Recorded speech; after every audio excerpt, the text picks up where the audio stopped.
Hey, welcome to this special edition of the Techology Show. I'm Heath Mulliken, and we are here at the Wesleyan General Conference. We just finished business session number 6. I'm joined by the esteemed board of directors of this roundtable. Where?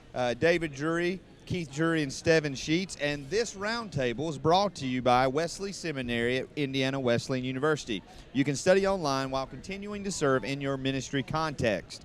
Visit seminary.indwes.edu for more information about Wesley Seminary at Indiana Wesleyan University. And today, if you go to the techologyshow.com/giveaway, we're giving away a huge prize package. We've got 3 huge prize packages, and they're going to come to you. There's a hoodie. I believe we're giving away some coffee, some official Wesley Seminary coffee, grown from the finest beans in Marion, Indiana. And roasted by seminarians. Roasted by seminarians. Whilst reading Bart. Isn't there also a straw tick being given away? A what? A straw tick? Yes, there's Definitely. we're giving away. Google that. Google that. Yes. Just I dare you. Google Yes. image straw tick. Yes, and my goal, Right, safe search it. You my never goal know. is that the picture of me is going to make it on the first I page. bet it goes pretty high on hits. You've got a lot of Make that Twitter happen. followers. But that may be put out by the safe search. All right. During that last section, we had a great devotional by one of my heroes, Mark Wilson, who's the pastor of Hayward Wesleyan Church, Hayward, Wisconsin, a church of 600 or 700 in a town of 2,000 to 3,000. So for those of you who say, well, we're in a small town, that's why we got a small church, and that's exactly how you say it. And that's again the way people talk in your church. You keep That's saying exactly right. Yeah. Oh, my goodness. Mark Wilson is this great guy, author of Filled Up, Poured Out, which you can get at wesleyanbooks.net. He, just talked about church revitalization and what we could do. Stevan, I know you know Mark, and he's a hero to you as well. He is. What are some of your thoughts? Couple quotes from him today during his devotional. First of all, no place is too small for God to do something big. Yeah. Can't get any more concise than that about the testimony, first of all, of Mark Wilson's church there in Hayward, and the truth that anything is possible with a mustard seed. I mean, Jesus taught on it. It's absolutely true that it only takes a spark To get the fire Great song. going. Second quote, he said, sometimes we label people and then we discount them. We label people that we think, that's been a theme continually through the conference of people that we've kind of sent off and said that's someone else's work, we label those people unreachable, we label those people not worth our time, and then we discount them. We don't think about it. Third quote he said is that you can touch the world from the end of it. The world. Farmers feed the city, and rural churches can help reach them. Yeah. That was great. He retweeted that one, too. He kind of came out from left pasture field and drew back in the urban urgency back to the rural urgency, or we should come up with a better term. But it was very, very right on. And we got to interview him right after the session, and people stopped us from walking to our interview place to hug him and say thank you. It was very cool today. We then took some time to recognize, and what was just an impressive sight, all the military chaplains in our denomination, many of whom have served overseas, an emotional moment, huge ovation. And what was really cool to me was to see a lot of young guys up there, guys who came through when I was a youth pastor. And a gal. Yeah. Thank you. What'd you say? That was just really cool. What do you? I cannot. That is a job I cannot fathom, especially in the day and age that we live They in. sacrifice quite a bit, and they're oftentimes away from family for quite some time. Those ones that have a family, and it's a big deal. So we, definitely honor and appreciate their service. And then we got to the memorials. A lot of memorials again, many relating to local church, and some of these dealing with district stuff. Memorial 168 had to do with local church governance philosophy. Say that 5 times fast. It passed with an amendment. Stevan, give us some more details on Memorial 168. Actually, the amendment failed on that memorial, so 168 passed with 298 votes to 22 noes. So that memorial passed right off. One of the questions in the chat room, Dr. Drury, was, okay, why do we need the discipline to tell us this? We don't really, but it is a statement, I think, a Yeah. shift Yes. to say, if you're on a board, quit leading, Right. quit managing. That's a Yeah. pastor's job, and that's Right. a staff's job. And, I mean, it sort of defined a kind of a currently popular idea. Yes. If you're on the board, you govern. If it's educational institutions have this governance issue all the time. If you're a pastor, you lead. If you're the staff, you manage. I mean, it kind of. My hunch is 20 years from now, some new book will be out with other terms, and we'll probably say, where did these come from? But I mean, right now, Right.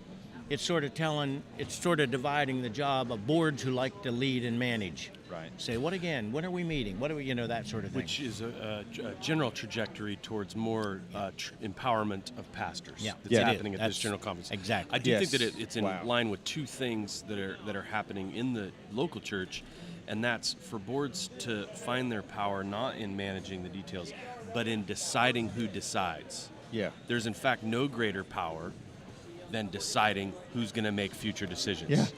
And a lot of the votes actually here are about that. That's what a general conference is. Yeah. Who's going to make all the decisions between now and the next time we get together, 4 years from now. Yeah. And local church boards need to be doing that. And then the second thing, it's in line with a lot of churches, even in the Wesleyan denomination, are moving towards having their boards being involved, pressing the flesh, out greeting people, being involved in baptisms and membership, and engaging more in spiritual development and coaching of their members. And I'm not saying all churches are doing that, but that doesn't, I don't think this move negates that. They could govern more, decide who decides more, and pastor more in a way. It just means they're probably not making the decisions every week. One of the books that has been quoted from the floor, it has been mentioned from the chair, is Winning on Purpose by John Kaiser, which is The Kaiser model. I got a copy. It's not of the that. Kaiser from Germany. Right. Like some people No, confuse maybe that. not. And It's he a has bad written, He's idea. written several books, kind of a series of books, and it is a great book that does empower local church leaders, local pastors, and that passed, like Stevan said, 298 to 22. Memorial 170 dealt with local boards and district boards' duties and powers. Amendments were offered. Stevan? Amendment did pass, an amendment to add an entire paragraph to that memorial, and that passed with resounding results, 227 to 95, and then they voted immediately after that, and the results were, again, astounding to pass Memorial 170, 315 yeses to 16 noes. And the amendment was to say what's good for the goose, good for the gander. They had Right. they had local and district and forgot to say, hey, this is a general board too. Ed Hoover offered that, yeah. Yep. Yeah. The next memorial that came up was presented from the floor. It was, I guess this goes on, but there was obviously some pre-discussion. And so Right. the memorial came from the floor to make the four executive directors that we voted on to create 4 new positions, that it would be a requirement for each of those directors to be ordained ministers. The gentlemen who were elected yesterday are all ordained ministers. What are your thoughts on this, Dr. Drury? Well, just three of the 4. Oh, yeah, okay. We made one of the 4. Oh, Yes. sorry. Ever since, for 50 years, a layman could be elected in any of these jobs. Right. And never were, hardly. Right. I mean, Right. treasurer, yeah, something. Yeah, I mean, right. Yesterday we sort of said, hey, we want the education and ministry guy has to be ordained. Yeah. So we said, never, ever can a layman hold that job unless they change that. Right. And today, a memorial came from the floor to add 2 to that, which Right. makes 3 out of 4 of the job. The only one a layman can now hold is the administration Yeah. communication job. Right. Very, very significant action with no layman saying much, like, Right. okay, whatever. Right. Well, you had a good point that this missionary that we honored yesterday, and her name escapes me right now, that she would be ineligible to serve as the director of Global Partners. Doris. Yeah, Doris Wall. Doris Wall, who, amazing lady, amazing work, but she would be ineligible to serve because she is not an ordained minister. And these are the kind of things nobody disagrees with until there's a person who's Right. obviously the exception. Yeah. So I expect some future general We'll conference change this it. will be overturned. They'll change it by 2/3 vote. Make it set aside the rules and elect some Because the lay spiritual person. successor of Exactly. Doris Wall in Yeah. 2027 is the obvious global partners person. Exactly. Which might have been a good argument against it, but apparently. But the laymen were nobody all gave asleep. that. They were tired. They had a big laymen. snack. Afternoon. And that memorial, even though we have definitely expressed some pros and cons to it, it passed 278 to 38. So, like you said, Dr. Drury, it just kind of went through. There was then a motion from the floor to have memorials 350 to 360 brought to the conference now. Move, yeah. Yes, Money stuff. Money yes, stuff. These all deal with USF. So people were like, why did that happen? Well, yesterday, in the first session, we voted to send all unfinished business back to the GBA for them to finish. Well, you don't want it to look like the GBA is deciding all the money stuff. So it brought forward. Now, there were only a few of these between 350 and 360 that were recommended. One of them was Memorial 350, and it was one that the USF would be assessed on current income. A lot of discussion, a lot of amendments. Stevan took good notes. Stevan, walk us through that, which was a lengthy discussion. Yeah, Big 350 was way too long of discussion for me. Well, and there was a lot of sitting here. discouragement on the floor. They were saying, There no, was. more discussion, and then people were waving their flags, Yes. wanting to discuss it. And we were getting close to a health break time, and people were looking at clocks and knew it was time for whatever snack was We available want out here, bagels. and We they wanted to want come out for their pretzels. So they voted on the amendment. The amendment failed by one vote. The amendment failed, and on screen there was quite an outcry when the on-screen display of the graphic of the vote had 165 and 164, but the 165 no vote was like 10 feet taller. And there's a screenshot on Stevan's Yeah, website. I managed to take a that shows screenshot it 'cause so that it's people pretty can stark. understand what's going on. It was the StevanSheets.com. closest vote yet, and notably there was some vocal opposition to the way the vote was displayed, which caused a ruckus. And then so that non-amended memorial was going to be before the conference. Then we decided to take a break. Everybody wanted to take a break, and then we went right back to discussing, and there was a motion instantly for a call to the vote from the floor, and that needed a 2/3 vote. That was highly recommended, yes. 264 to 17 said, let's move to the question, let's do it, and then that memorial was voted down at 239 votes no and 44 yeses. So Memorial 350 failed from the floor after being discussed for 17 and a half hours. We went through, and like I said, the rest of the memorials about USF, many of them were not recommended, so we just went through. I can't. Which were there any more? None of them happened. Well, yeah. Yeah. None of those. But they did do the realigning the representative areas. 397 Memorial 397, which because of the merger of Kentucky, Tennessee, and because of Indiana South District wanting to move to the South Central area representation. They never liked us Northern Indiana people. They don't want to be. They've a been part. trying to get away from us for a They're long no longer time. a North Central. I know. District. what It's actually pretty- is the South? Yeah. The Mason-Dixon line Well, does not. it's something in the soul, Dad, and you've never understood it. You're not in the South It's anymore. something inside you. It isn't on the map. So, anyways, that Actually, motion. Jerry Lumsden, there's a great picture of him on Facebook on Groundswell of showing you Where North Carolina East is. Yeah, Yeah, North that's Carolina true. West. So So that Memorial 397 passed by an audible vote, and then the motion for it to go into effect immediately. Then we went back to the wonderful USF discussions. But each of these memorials that were raised were not recommended. Number 351, not recommended, and there was a motion from the floor to hear the memorial, but that was supported but then denied by an audible vote. 352, another memorial on USF. Was not recommended. There was a motion from the floor to read it, but that motion failed by an audible vote. 353, not recommended. Motion failed to read it. 354, they finally gave out and didn't even move to read it. And 360 was the same way. And then we moved to Memorial 180, another local church government. So basically, when it come to money, everybody said, leave it alone. Yep. yeah, Yep. pretty much. Leave it alone. We're not going to take money back yet. Yes. So Next time. We left off on Memorial 220, diversification of membership of the District Board of Administration. and they were discussing that. And then we took a break, and we're going to take a break right now and enjoy this great segue. message Good from segue. Wesley Seminary. Speaking of seminaries, Indiana Wesleyan University. The Wesleyan Church is the church that is associated with Indiana Wesleyan University. We brought a team together to think about how we might start a seminary that was something different from what was already out there. So you have this team teaching approach where you're not just looking at practice in one course and Bible in another course, but you're looking at them both in the same course and connected to each other. I think it is important for the pastors to come here and understand a particular method of understanding culture and context so they can relate their principles to the particular community that they're serving. We incorporate your being in ministry into the actual instruction. This is almost completely unique to Wesley Seminary. We thought that we could bring some of the skills that we've learned from training adults to the creation of a seminary, and by God's grace, we've done that. Wesley Seminary at Indiana Wesleyan University. Change your life, change the world.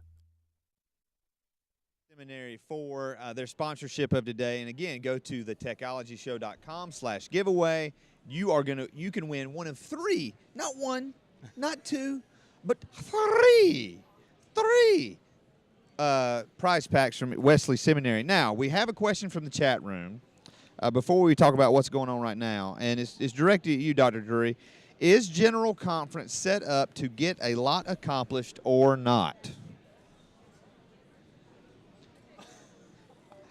I don't know if the person Maybe watched he didn't hear yesterday. that question. It accomplished a lot more in Congress. Right. I mean, when it comes to governance, there a lot more gets done at a general conference than Washington. Right. So yeah, it gets a lot done, but there's still, it's legislation. It's making laws. Right. It's not executed. The White House, Yeah. the executive branch, is joining line Right. now, so that has to execute a lot. and the best governance structures in order to achieve a lot of things very fast are military coups and cults. Yeah, that's right. Yeah. That is, So you there's know a what? sense in which just accomplishing things fast is sometimes a bit of a problem. Right. And even though, like yesterday, we talk about the long suggesting? discussion about the memorial on sin and on but you know what? Sometimes, even within a family, when you have a disagreement, you talk it out, you work it through, and let me ask you this: have you? Seems like to me we did a lot yesterday. I mean, we made some fundamental changes to our denomination. Do you remember another time since '68 when that happened? I wasn't around in '68. Yeah, there's a. We're around 78. How discouraging. I wasn't here. Yeah, 68, of course, was huge. 80, a lot of changes in the kind of doctrinal, because we really established then a new revision of the Articles of Religion. That was significant. And had to be ratified. And had to go back. And then this one is mostly changes that have to do with execution. So this might have more effect, actually, as it carries out. And there's some trends here, like you say, a little stronger pastoral leadership. Power. Maybe some options, although in other cases they're pulling back options, but that seems to be maybe partial trend. And it's important to note that, there was, the one amendment we were joking about, the graph looking, funny, but literally there was an amendment that was 164 to 165. So when there's that much disagreement, you really got to talk it out. As much as it seemed boring to some people, it's like, wow, that is a genuine difference of opinion for 350 of the most active, engaged, willing to give up a week of their life for meetings, Wesleyans. Right. And it's a legislative branch. This is Congress. Exactly. This isn't. It is Congress. I mean, you can't We compare just it do to a Congress local once every church. 4 years. Local church is the pastor where you get stuff done. Right. It's more like compare this to your local church conference and ask to get much done there. And What you should do is have the technology show down in Indianapolis, looking at all the things happening out of districts, just sort of observing. And while a secretary makes copies, you'll be like, "And how many copies was that?" we're here in the Was there secretary a with memorial? Doris, Was there a motion to approve those copies? I would say, and what I would challenge is, and I know the young man who asked this question know his heart, is I would look in the mirror. I would challenge myself to look in the mirror every day, and even though sometimes we would mock things like this from afar, look in the mirror and say, is my schedule designed to get a lot accomplished today? Because God may be looking down at my daily schedule, and he's thinking, what are you doing? You're going around in circles. You're talking about a word here, a word there. Get off your rear end and go out there and talk to some people and lead them to me. So even though it's not all excitement, I mean, it's all excitement here. I mean, that's what we're here for. Now, right now is an exciting thing because each, like there's 4 areas, and they have broken up behind closed doors. And they are selecting each area 3 lay people and 3 ministers to serve on the general board. Now, are these? This is crucial. So each caucus is making the election. No. Nomination. They're making the nominations. Making nominations. Right. And then will there be? If I'm in one area, can I make a nomination for another area? No, you are making nominations for your area. So that's why each 4 caucuses that are taking place right now are nominating to the to the conference floor the nominations for their area, and then that vote's going to take place when we start back. You really know this stuff, Stevan. I just make it up. Would you like to be a general superintendent someday? It just says it right there. You know this stuff, man. I believe I know a guy who can make buttons. You know this stuff well, boy. All right, so here's another question. So if you're from the southern area, you vote on the people from the other areas, or is it separated the vote? That is right, isn't it? Yeah. When you come back, basically they're nominating. They'll bring sex.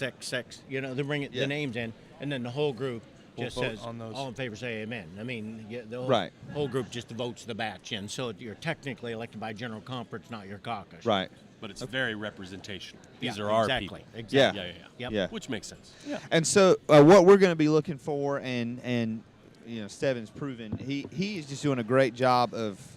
You guys don't know how engaged he is with everything that is being said. He's basically like the transcriptionist over there.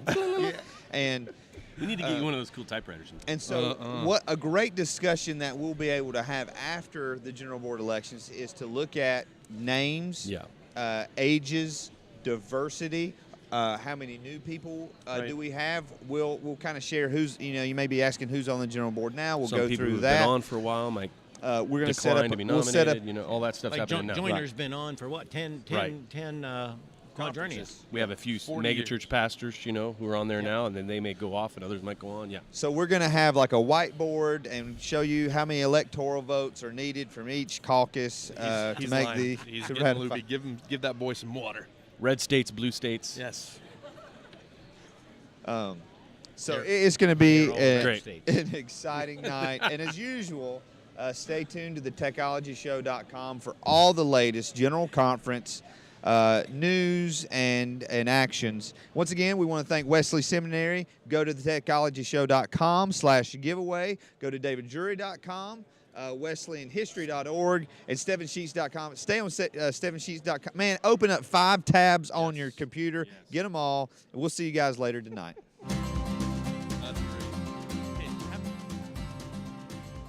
Well, I think part of what makes Wesley Seminary at Indiana Wesleyan University unique is that our stated intent is to serve people who are engaged in ministry currently. Our students are adult students who are active right now in their ministry settings. Because of that, rather than asking them to come to us, live here, reside here, we come to them. And the way we do that is through fitting their schedule. And our programs are primarily online. So they can stay active in their ministry context. That becomes their living laboratory of ministry, and we seek to serve them where they are. Well, the opportunity to not just invest in people who have strong desire to learn and to grow in their knowledge, but people who are currently serving in ministry. And so coming alongside of them and together learning the theories and the ideas and looking into the new research and having all of that knowledge base and at the same time immediate application. Time diagnosis, send a instead of totally separating the so-called foundational disciplines like theology and biblical studies from practical courses on worship or leadership. We've kind of brought them all together. So kind of the combination of those aspects, which in a traditional seminary program are pretty much separated, and it's up to the individual student to figure out how to tie them all together. We try to intentionally have them all intertwined and interconnecting and speaking to each other throughout the program. Because anywhere there's broadband, we could potentially serve students, and because we come to them rather than them coming to us, that's our dream, they can stay right in their context. And that's huge because we aren't just wanting to export North American ideas of education, but we want to engage them in their particular context. The online environment is just this wonderful tool to bring people from literally all over the world and bring us together in one location and have an opportunity for dialogue and interchange and exchange. It's just really this wonderfully unique opportunity.